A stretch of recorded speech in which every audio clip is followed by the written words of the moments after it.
നമസ്കാരം, ഏവർക്കും എൻ്റെ ഇന്നത്തെ വീഡിയോയിലേക്ക് സ്വാഗതം. നമുക്കിന്ന് അവക്കാഡോ കൊണ്ടൊരു ഷേക്ക് ഉണ്ടാക്കിയാലോ? അതിന് വേണ്ട ഇൻഗ്രീഡിയൻസ് നോക്കാം.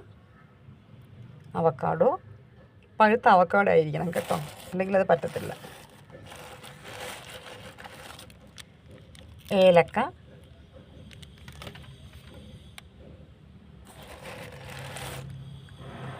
തേന്, ഹണി തേന്,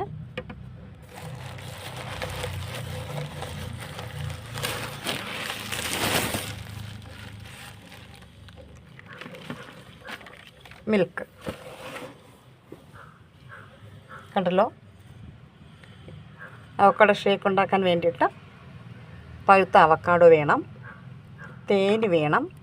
തേന് വേണ്ടാന്നുള്ളവർക്ക് പഞ്ചസാരയായാലും ഷുഗറായാലും ആഡ് ചെയ്യാം കേട്ടോ. ഞാനെന്തായാലും ഷുഗർ എടുക്കുന്നില്ല, അതിന് പകരമാണ് ഈ ഹണി ചേർക്കുന്നത്. പിന്നെ പാല്, മുരളിയുടെ പാലാണ് ഞാൻ എടുത്തേക്കുന്നത്. പിന്നെ ഏലക്ക. ഇത്ര ഇൻഗ്രീഡിയൻസ് വേണം. നമുക്കിനി ഈ അവക്കാഡോ നന്നായിട്ട് വാഷ് ചെയ്ത് എടുത്തിട്ടുള്ളതാണ്. അപ്പോൾ അതിനി കട്ട് ചെയ്ത് നോക്കാം.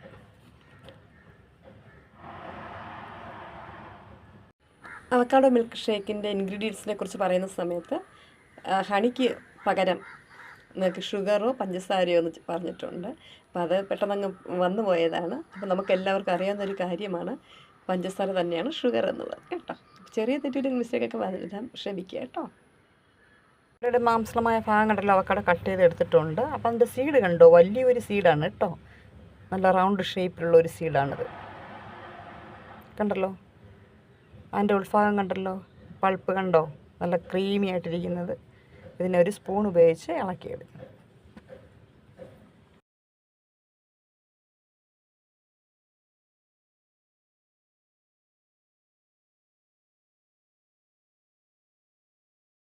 അപ്പോൾ ഞാൻ അവക്കാഡോയുടെ ഇതിൽ നിന്നും ഷെല്ലിൽ നിന്നും അവക്കാഡോ സ്പൂൺ കൊണ്ട് സെപ്പറേറ്റ് ചെയ്തെടുത്തിട്ടുണ്ട്. ഇനി നമുക്കിതിന് ഏലക്കായും മിക്സിയുടെ ജ്യൂസറിലോട്ട് ഇട്ടിട്ട് ഒന്ന് ബ്ലെൻഡ് ചെയ്യാം. ഇളക്കി വെച്ചേക്കുന്ന ഈ പൾപ്പും അവക്കാഡോയുടെ പൾപ്പും ഏലക്കയും പാലും, ഇത് റോ മിൽക്കാണ് കേട്ടോ, അല്പം തണുപ്പിച്ച മിൽക്കാണ്, തിളപ്പിക്കാത്ത പച്ച ആയിട്ടുള്ള മിൽക്കാണ്. കുറച്ച് ഐസ് ഫ്രിഡ്ജിൽ വെച്ച് തണുപ്പിച്ചെടുത്താൽ കുറച്ച് നന്നായിരിക്കും. ഹണി, അപ്പോൾ ഇതെല്ലാം കൂടെ ചേർത്ത് ജ്യൂസറിൽ ബ്ലെൻഡ് ചെയ്തിട്ട് വരാം.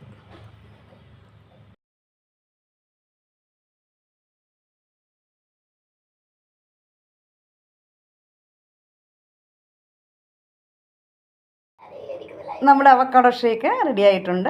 അപ്പോൾ ഇത് കുറച്ച് സമയം ഫ്രിഡ്ജിൽ വെച്ചിട്ട് എടുക്കുകയാണെങ്കിൽ നല്ല ടേസ്റ്റ് ആയിരിക്കും കേട്ടോ. അപ്പോൾ നിങ്ങൾ അവക്കാഡോ മേടിക്കുമ്പോൾ ഇങ്ങനെ ചെയ്ത് നോക്കുക.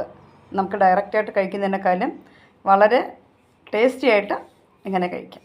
ഓക്കെ, അപ്പോൾ തയ്യാറാക്കി നോക്കുക, അഭിപ്രായങ്ങൾ പറയുക. അടുത്ത വീഡിയോയിൽ കാണുന്നവരെ ബൈ.